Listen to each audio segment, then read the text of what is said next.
नीला का शरीर ठंड से कांप उठा, पर यह ठंड हवा की नहीं बल्कि उस अदृश्य डर की थी जो उसके चारों ओर फैल चुका था।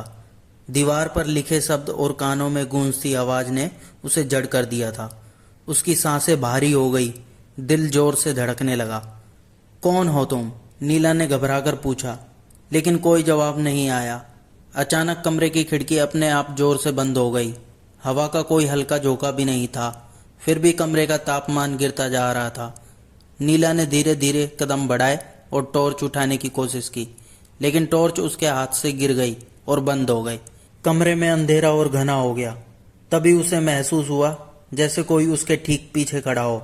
उसकी गर्दन पर हल्की सांसों का एहसास हुआ। नीला जड़ हो गई।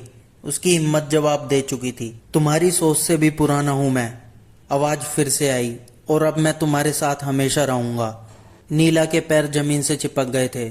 उसकी नजर अचानक दीवार पर पड़ी जहां कुछ और लिखा था, भागने की कोशिश मत करना, अब मैं तुम्हारे अंदर हूं।